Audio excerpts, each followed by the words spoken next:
Hey friends, I'm John, and this is my red-tailed boa scarlet. I have quite a few years experience breeding ball pythons and creating social media. Take a quick second to smash those like and subscribe buttons because it helps grow my channel.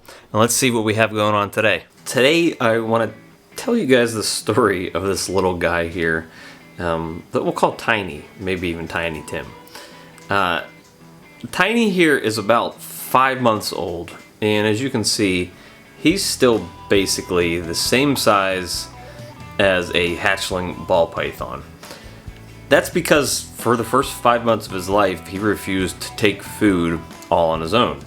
He hatched as a normal sized ball python, who's probably in the 70-gram range or so when he hatched.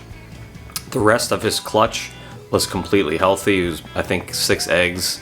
And I actually have 2 of his sisters that I held back that I can show you for size comparison, how they've grown versus how he hasn't grown. For some reason, he just came out of the egg and didn't want to eat. And I tried assist feeding him at first. That didn't even work, to the point where I actually had to start force feeding him, which is something you never want to do, but he was dangerously close to probably dying if I didn't start doing that. So let's dive more into that. I kind of want to tell you the harder, more difficult sides of breeding ball pythons, and that's when you have a snake that hatches that just will not take any food at all. So I wanted to give you guys a quick size comparison here between him and this female lightning pied that I produced from the same clutch. She's about 305 grams, and he's only 85 at this point. So she is more than triple the size of this male because she's been eating food every week. And he's basically been refusing food every week up until the last few weeks here. But this is, 5 months, 300 grams. She's not huge. I haven't really been feeding her big meals, but she's going to start getting bigger food now.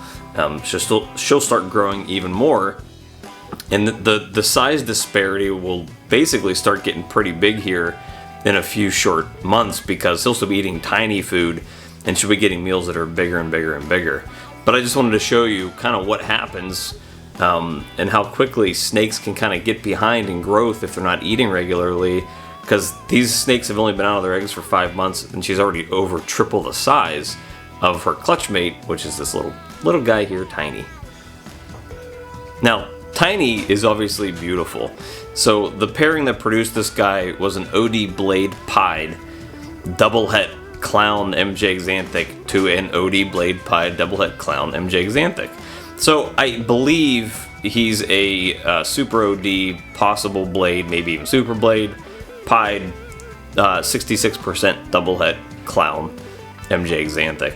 And I was planning on holding him back anyways because he was the only snake in this clutch that, look at the colors on him. They're just absolutely insane.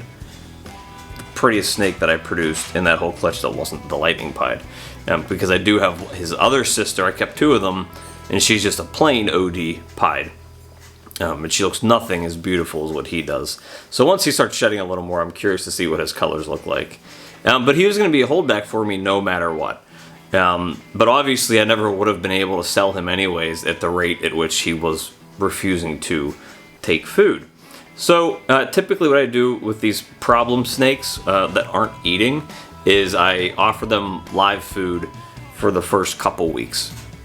I try, usually I start with most animals with mice. If they don't take mice, then I try ASFs. If they don't take that, I try to maybe even do a frozen thawed and try to be a little more aggressive with the snake or the food coming at the snake rather than trying to make the snake go get the food. After, 3 weeks, maybe a month or so of the snake not eating, I try assist feeding. What that basically is forcing the snake's mouth open with a frozen prey item, and then I usually just kind of make sure I just kind of get it lodged in the teeth, get the mouth open, get it in the mouth a little bit, maybe to the opening of the throat, and then I try to let the snake swallow on its own. The majority of the time, I would say that actually works. The snake will usually start swallowing on its own and actually fully swallow the prey. Now, it's not always the case that they start eating on their own relatively soon. Sometimes assist feeding can take months. I have a snake that I produced probably around the same time that I assist fed her almost every week up until maybe a month or two ago, when I decided to move her from a smaller tub to a bigger tub, and she started eating food by herself immediately, and she's putting on tons of weight now. But this guy, assist feeding wasn't working. I'd get the food into his mouth, and he would immediately spit it back out. I tried getting it a little further down into his throat, kind of past his teeth a little bit, immediately would spit it out. I'd try something really small, like a pinky mouse, got in his mouth, he'd still spit it out. So then you have to get into force feeding them, which is basically forcing the prey item into their throat, down a little bit further, close to where the stomach is. Making sure you're not causing any damage to the snake. It's typically about a third of the way down into their body. It can be a dangerous thing. And you probably don't want to do it unless you absolutely have to, but you should probably consult somebody else that knows what they're doing before you have to get to that point. But if I didn't do that with him, he would have died anyways, because he wasn't eating food at all. We were maybe a month and a half, 2 months at that point after him hatching, where he had not eaten any food. So 2 months into it, we started force feeding him. And what I would do at that point is I would force feed him 1 week, as long as it stayed down. I was happy with that. I would try assist feeding him the next. If that didn't work, I would go back to force feeding him again. If that worked at that point, then the next week I would try a live prey item to see if he'd have any interest in eating that live prey item. That wouldn't work. I'd go back to force feeding, and I'd try to switch it up. Between force feedings, I would try to feed him live. I'd try to feed him either ASFs or mice. I would go back to try to do assist feedings.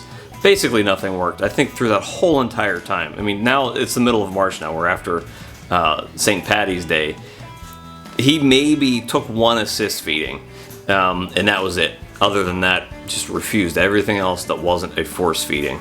And obviously he wasn't putting on weight, because I was just trying to feed him the bare minimum prey size, just to make sure he gets it down and he actually swallows it and he gets some nutrition from it. So that leads us to 2 weeks ago. I threw a really tiny live ASF in there, and it was into my routine of like, well, let's see if it works, let's see if it doesn't work. And I kind of was shocked, because I looked in there 15-20 minutes later after I got through feeding the rest of the rack, and it was gone. And I almost did a double take, and I was like, wait a second, did he actually eat that, or did I mistakenly put a clip on his tub? And am I seeing things wrong? But I knew that if I put something in there small, that it was probably extremely small, and I couldn't even see a lump in his belly. So I was like, you know what, I'll put another one in there. I'll pay closer attention to see what happens. So I put another really small ASF in there, kind of like fuzzy size. It came back 15-20 minutes later, that was gone too. I was like, oh my god, I think we turned the corner with this guy. I think for whatever reason it clicked in his head, I'm gonna start eating now. So great, fantastic. This past week, which was I guess yesterday, is when I fed them, I put an ASF in there that was a little bigger, probably I guess what you consider hopper size. And I checked back 15-20 minutes later, he ate that too. So we are on a positive ride here with him. 2 weeks in a row, he has eaten all on his own. He's eaten live prey. Technically has eaten 3 meals. He's back up to a decent weight. He doesn't look overly emaciated at this point. Not that he ever was, because I was still feeding him every week, or every other week, even if he wasn't choosing to eat.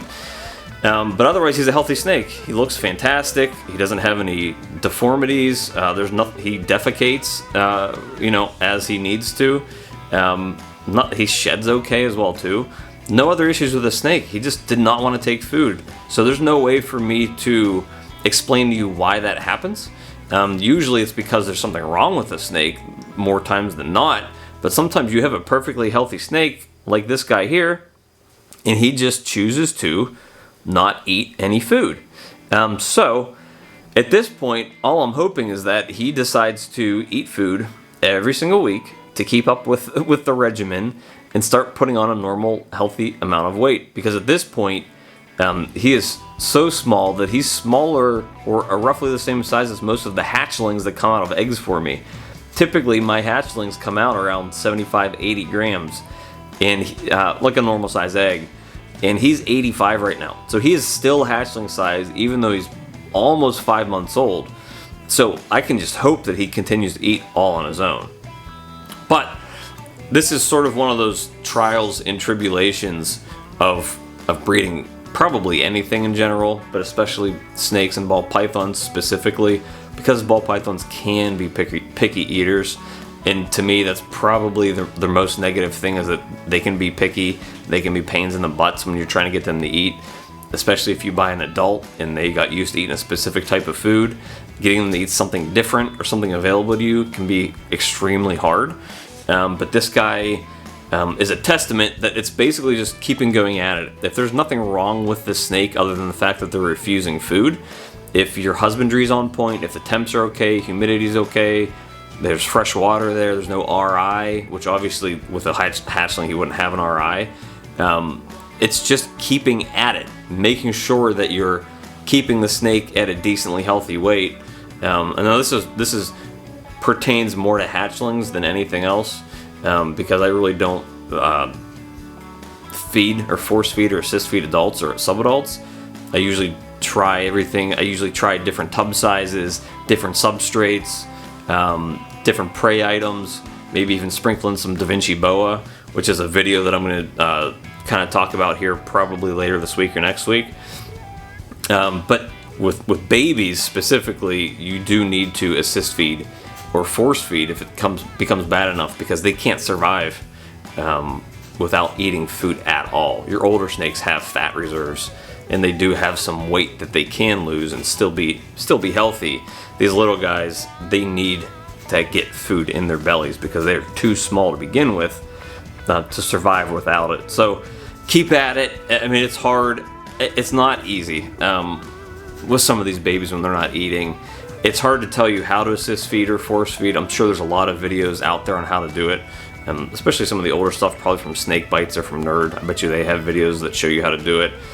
It can be scary at first, but you get used to it. I don't like doing it still, but I've been doing this since 2019, and there's usually 1 or 2 snakes every single year that need assist fed. Very rarely do they need force fed, but you're gonna come across it. So it's something, if you are breeding snakes, if you're breeding ball pythons specifically, you need to get used to. But luckily for Tiny here, he is starting to put on weight. He is a gorgeous snake. I can't wait to see how he grows up, to see if these colors stay on him, because he's absolutely gorgeous. He's a really good example of what Orange Dream can do in a beautiful pied. So let's keep our fingers crossed that Tiny here keeps it going. I'm rooting for him. He's a nice mannered snake here. He's a cute little guy. He has a good temperament. Let's just see. Hopefully he keeps going. Hope you guys can root for him too.